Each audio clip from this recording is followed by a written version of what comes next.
Hello दोस्तों, स्वागत है आप सबका एक बार फिर हमारे चैनल पर। बात करेंगे इस वीडियो में शिक्षा विभाग से जुड़े अपडेट्स और जानकारी की। चैनल पर पहली बार है तो लाइक कर लें, सब्सक्राइब कर लें, हाइप करें। आगे भी अपडेट्स मिलते रहेंगे एजुकेशन और कर्मचारी से जुड़े हुए। बात करें तो डीपीसी को लेकर आ रही है अच्छी खबर तृतीय श्रेणी शिक्षकों के लिए। तृतीय श्रेणी शिक्षकों की डीपीसी लंबे समय से बकाया चल रही है और इस संबंध में जो है विभाग की बैठक भी हुई मुख्य सचिव की अध्यक्षता में, जिसमें निर्णय लिया गया कि दिसंबर तक जो है डीपीसी निपटाने का प्लान है शिक्षा विभाग का और जल्द डीपीसी का तोहफा मिलेगा तृतीय श्रेणी शिक्षकों को। इसी ही दिशा में एक कदम जो है बात करें तो उठाया गया है विभाग के द्वारा। और ये ऑर्डर बात करें तो मुख्य रूप से संयुक्त निदेशक स्कूल शिक्षा बीकानेर संभाग का है, लेकिन फिर भी हमारे लिए राहत की खबर है कि इस दिशा में कार्य शुरू हो चुका है तृतीय श्रेणी शिक्षक साथियों के लिए। तो जिस प्रकार से ये ऑर्डर आया, इस प्रकार से आगे भी सभी विभागों में सभी जिलों में ये कार्य जो है प्रगति पर रहेगा, शुरू हो जाएगा, क्योंकि आगे से निर्देश है। तो इसे हम अच्छा कदम मान सकते हैं कि तृतीय श्रेणी की डीपीसी की दिशा में एक कदम आगे बढ़ रहे हैं और शिक्षा विभाग इसके लिए प्रयासरत है। बात करें तो ये ऑर्डर है जिला शिक्षा अधिकारी बीकानेर, हनुमानगढ़ और गंगानगर के लिए, जिसमें तृतीय श्रेणी अध्यापक से वरिष्ठ अध्यापक पद की डीपीसी के संबंध में उनसे बात कही गई है। संयुक्त निदेशक का ये ऑर्डर है जिसमें उन्होंने कहा है कि तृतीय श्रेणी अध्यापक से वरिष्ठ अध्यापक के पद के डीपीसी के लिए माननीय न्यायालय द्वारा प्रदत्त स्थगन की पालना में कुल 4 वर्षों की डीपीसी लंबित है।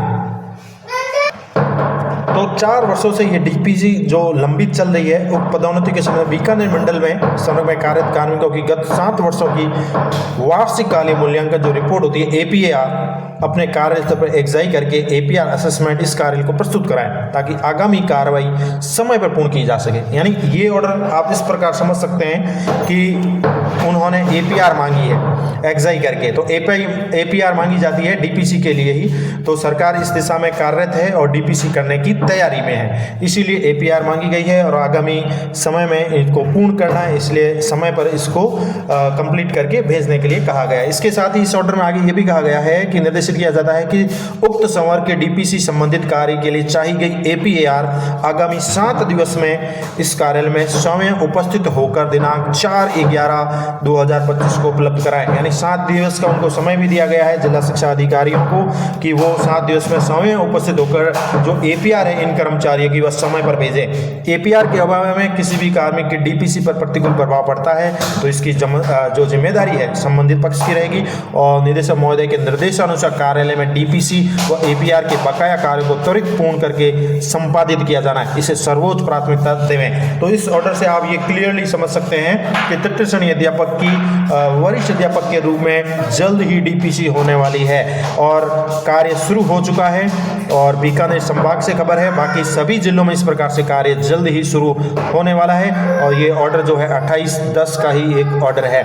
और इस प्रकार से ये कह सकते हैं कि अच्छी खबर है तृतीय श्रेणी अध्यापकों के लिए कि जल्द ही डीपीसी देखने को मिलेगी। जैसा कि कहा गया है दिसंबर तक कार्य पूर्ण कर लिया जाएगा। इसी प्रकार सभी जिलों की भी डीपीसी को लेकर कार्य प्रगति की ओर ही होगा और ऐसे जो भी ऑर्डर आएंगे हम आगे आपको शेयर करते रहेंगे डीपीसी को लेकर अपडेट्स की। कुल मिलाकर तृतीय श्रेणी शिक्षकों के लिए एक प्रकार से अच्छी गुड न्यूज़ है। आपका क्या कहना है, कमेंट करना। इसके साथ ही थोड़ी सी खबर जानकारी लेते हैं 8वें वेतन आयोग को लेकर कुछ अपडेट्स और कुछ न्यूज की। 8वें वेतन आयोग के गठन को लेकर चर्चाएं चल रही है और सरकार ने इसके मंजूरी को गठन को एक प्रकार से मंजूरी दी है। तो इसमें कर्मचारियों के बेसिक कितना बढ़ेगा, क्योंकि ये फिटमेंट फैक्टर के ऊपर निर्भर करता है, इसी को लेकर अपडेट्स हैं। तो बताया जा रहा है कि बेसिक वेतन 3 गुना तक बढ़ने के प्रयास हैं। विशेषज्ञों का मानना है कि इस बार महंगाई भत्ता कम होने के कारण यानी डीए की रेट जो कम है इस वजह से फिटमेंट फैक्टर भी कम ही रह सकता है, ये विशेषज्ञों का कहना है। तो डीए कम रहने की वजह से फिटमेंट फैक्टर भी कमजोर रह सकता है। नए वेतनमान में बढ़ोतरी पर नकारात्मक इसका असर पड़ेगा, क्योंकि इनके ही कैलकुलेशन जो होते हैं डीए को लेकर होता है। और वेतन आयोग की बात करें तो 7वें वेतन आयोग ने अपनी सिफारिश से फिटमेंट फैक्टर 2.57 रखा था, यानी महंगाई भत्ता डीए को इसमें समायोजित किए बिना बेसिक सैलरी में 2.57 गुना बढ़ोतरी की गई थी। जिस समय 7वें वेतन आयोग की सिफारिशें की गई उस समय 6ठे वेतन आयोग द्वारा तय किए गए वेतनमान के ऊपर डीए उस समय 114% था। पिछले 10 साल में यह स्थिति ऐसी नहीं है, अब डीए इतना नहीं इंक्रीज हुआ है। वर्तमान समय की बात करें तो पिछले 10 सालों की तुलना में अभी जो पहले जो डीए था 114% इंक्रीज हुआ था, लेकिन वर्तमान समय में डीए इतना नहीं हुआ। इसकी तुलना में बात करें तो बहुत ही कम, लगभग 61-62% या 60% तक ही बढ़ा है। पिछले 10 साल में यह स्थिति नहीं है। जानकारी के अनुसार केंद्रीय कर्मचारी उसी के अनुरूप अन्य राज्यों में भी जो डीए है महज 58% है अभी। और जनवरी में 8वें वेतन आयोग इसका लागू होने से पहले डीए की एक और किस्त 3 या 4% हो सकती है, और इसे कुल मिलाकर डीए जो है 61-62% तक पहुंच जाएगा। तो फिटमेंट फैक्टर जो है महंगाई और लिविंग कॉस्ट के आधार पर तय किया जाता है। ऐसे मौजूदा डीए को मूल वेतन में जोड़ने के बाद जो फिटमेंट फैक्टर रहेगा वह पिछले वेतन आयोग की सिफारिश यानी 2.57 तक पहुंचना मुश्किल है, क्योंकि डीए की रेट ही कम है तो फिटमेंट फैक्टर आगे भी कम ही रहने वाला है। पेंशनरों को कम्यूटेशन में भी राहत की उम्मीद है। 8वें वेतन आयोग से पेंशनरों को कम्यूटेड जो पेंशन है कटौती की अवधि,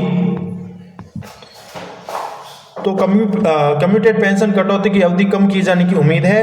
तय फार्मूले के तहत कम्यूटेड एडवांस पेंशन की रिटायरमेंट के बाद 15 साल तक कटौती होती है और उसके बाद ही पूरी पेंशन मिलती है। पेंशनरों की लंबे समय से मांग है कि यह अवधि घटाकर 15 की बजाय 12 साल कर दी जाए। नया वेतन आयोग यह मांग पूरी कर सकता है। माना जा रहा है न्यूनतम वेतन की तरफ न्यूनतम पेंशन भी 9,000 से बढ़कर 25,000 हो सकती है। वहीं अतिरिक्त जो अति वरिष्ठ पेंशनर है उनको 80 साल से अधिक आयु के हैं उनको अतिरिक्त पेंशन देने की भी योजना है, उससे राहत मिल सकती है। इसके साथ ही जो आयोग गठित किया गया है वो सिफारिश देगा इन मुद्दों पर भी। देश की आर्थिक स्थिति, राज्य की जो कोष है उस पर विचार विमर्श करेगा। विकास का व्यय, कल्याणकारी योजनाएं, कितने धन की जरूरत है, गैर अंशदायी पेंशन योजनाओं की क्या लागत है, राज्य सरकार के खजाने पर क्या भार पड़ेगा। इसके साथ केंद्रीय उपक्रम जो है यानी पीएसयू, निजी क्षेत्र के जो कर्मचारी है उनके लिए भी प्रचलित जो पारिश्रम की जो दरें होती है, संरचना होती है, उनके लाभ, उनकी स्थिति सबको देखा जाएगा। उस प्रकार से फिटमेंट फैक्टर निर्धारित किया जाएगा।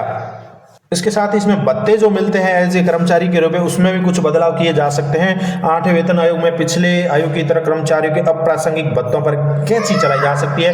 यानी 7वें वेतन आयोग ने उस समय मिल रहे 196 तरह के भत्तों में से 52 को समाप्त कर दिया था और 36 को अन्य में समाहित कर दिया था। उसी प्रकार जानकारी आ रही है कि इस बार भी टाइपिंग भत्ता जैसे अप्रासंगिक जो है यानी बेकार के जो भत्ते हैं उनको खत्म किया जा सकता है। वहीं बच्चों का शिक्षण भत्ता बढ़ाने के साथ इंटरनेट अलाउंस जैसे नए भत्ते भी शामिल किए जा सकते हैं। यानी जो बेकार के भत्ते दिए जा रहे हैं, जो सरकार की नज़र में वेस्ट है, उनको हटाया जा सकता है और जो जरूरी भत्ते हैं, चाहे शिक्षण भत्ता हो या कोई इंटरनेट अलाउंस हो, जो कर्मचारी को आजकल इंटरनेट युग में चाहिए, इंटरनेट एक प्रकार से रिचार्ज कह सकते हैं, वो इस प्रकार का अलाउंस नया शामिल भी किया जा सकता है, क्योंकि ऑनलाइन वर्क ज़्यादा कर रहे हैं, चाहे वो शिक्षक हो या अन्य वर्ग के कर्मचारी हो। तो ये तमाम तरह के अपडेट्स है आप सभी के लिए। तो आज के इस वीडियो में इतनी ही बात करेंगे। आगे की खबर